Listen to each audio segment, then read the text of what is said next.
friends, and welcome back to my channel. I'm so happy you're here today because today I have some cosmic horror recommendations for you guys. You guys probably already know cosmic horror is one of my favorite subgenres of horror, alongside with evil dolls, of course. But I know sometimes it can be pretty tough to find this subgenre, to find books that you actually like in the subgenre without getting too wordy or too heady, and has a nice flow to it. It's difficult sometimes. If you guys are not familiar with cosmic horror, I'm going to read a little bit of the definition because it's hard to explain. When I go to explain cosmic horror, I'm just like, your brain can't comprehend, and everybody's like, what? Like, that sounds really pretentious. No, the main character usually has a line or, you know, running trope in these books that my brain, I'm trying to hold it together. Okay, cosmic horror is a subgenre of horror fiction and weird fiction that emphasizes the horror of the unknowable and incomprehensible more than gore or other elements of shock. Okay, so we've established that. Now let's get into some of my favorite cosmic horror books, starting with Echo by Thomas Olde Helvete. I read this earlier this year and I absolutely loved it.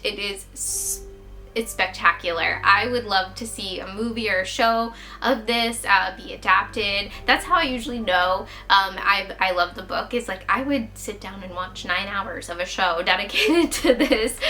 This is about a man who survives a mountain climbing accident that leaves his face disfigured, and then weird stuff happens with him and his partner. They're like trying to figure it out. And this is done kind of in a more classic cosmic horror way, Lovecraftian way, told through some journal entries, diary entries, emails, and it was very fun and interesting. It is a bit on the slow side, but that's why I liked it so much, because the dread just kept building, weird stuff just kept happening, and I absolutely loved the mystery of this one, and the visuals were excellent, and I highly suggest it. The next book we're going to talk about is Censor by Junji Ito. This is a manga, and the cover is excellent. This is about a woman who is walking past this mountain, and this guy comes up to her and he's like, hey, you should come to my village.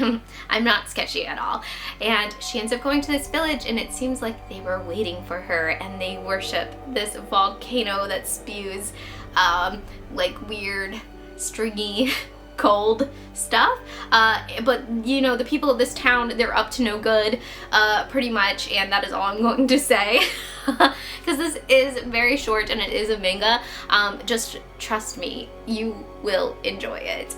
The next book I'm going to talk about actually got me into cosmic horror. Yes, I know, I read Call of Cthulhu and Cult of Cthulhu and Dagon and all that H.P. Lovecraft stuff, but I would say I only read that because of the Gordon Scott movies. I'm totally butchering. You know, those B movies made in the 80s. I honestly only read those.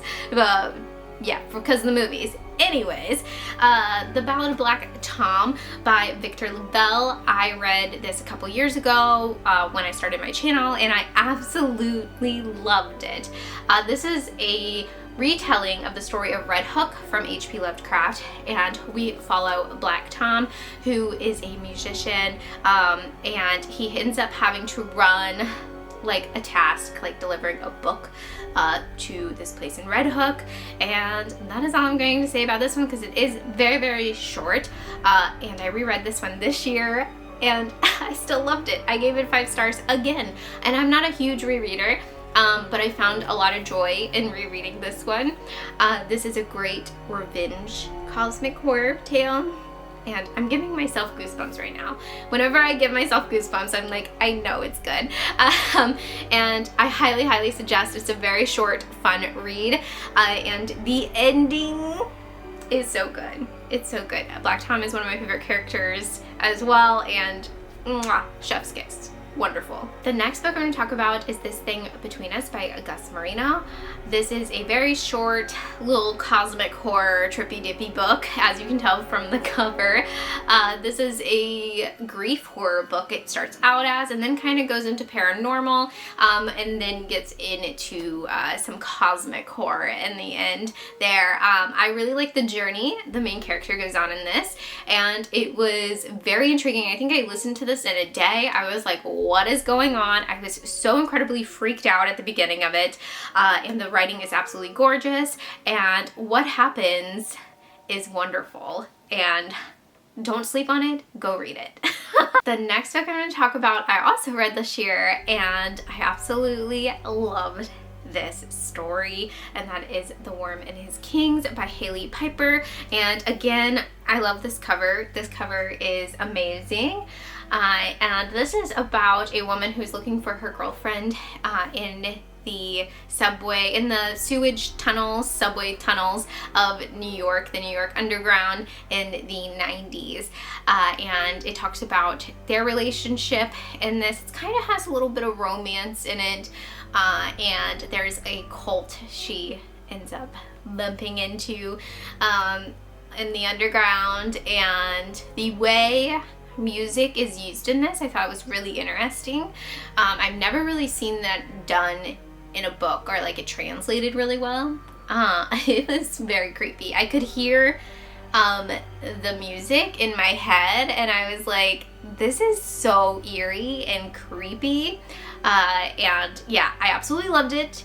It's very short as well. A lot of these books, other than Echo, I feel like these are the short little cosmic horror books that are great to just kind of step your foot into cosmic horror. You're not reading like a huge 400-page book or anything. And yeah, highly suggest The Worm and His Kings by Haley Piper. This was also my first Haley Piper book, and I've gone on to read another one of her books, the space book. I can't think of the name. Oh, Your Mind is a Terrible Place. I read that one recently and really enjoyed it as well. But yeah, highly suggest this one if you're in for some creepy imagery. And yeah, the music was very interesting aspect to this book as well. The next book I'm going to talk about I actually just read this week, and I loved it. It's The Hollow Places by T. Kingfisher. Again, if you're starting out with cosmic horror, I think this is a great starting off point. This is about a woman who moves in with her uncle after a divorce into like a mystery shack style museum.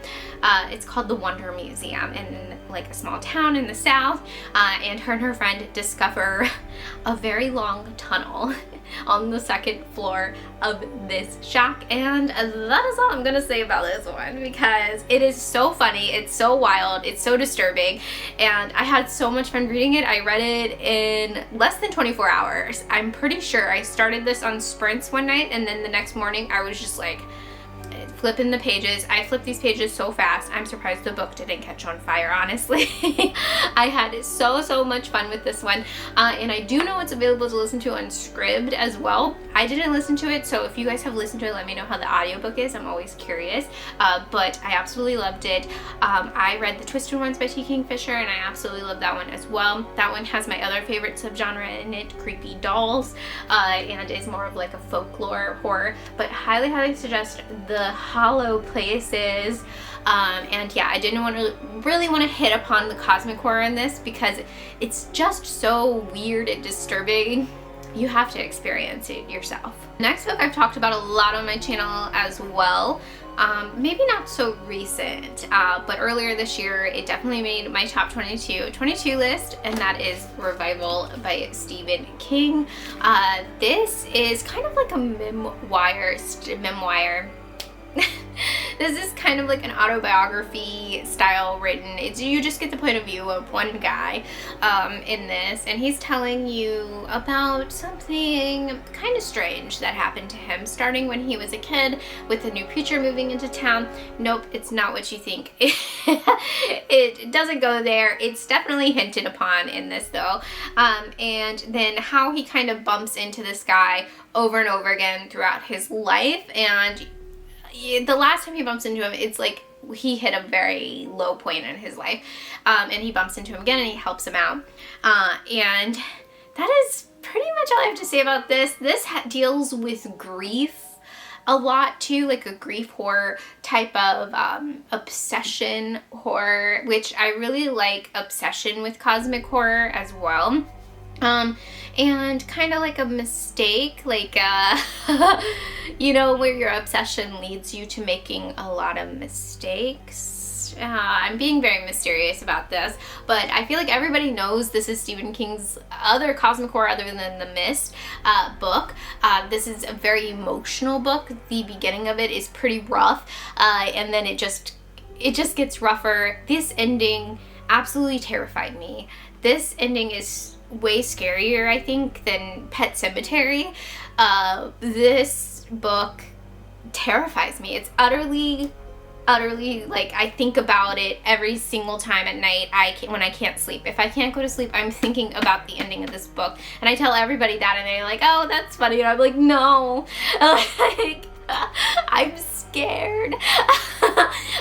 So yeah, this book is stuck with me. I remember when I read it when it came out, and I think I like mentally blocked it off, like, to keep my brain okay. I compartmentalized this book back in like 2016 or 2014 when it came out, and then I reread it this year, and I'm like, I know why I don't remember anything from this book, because I couldn't barely function.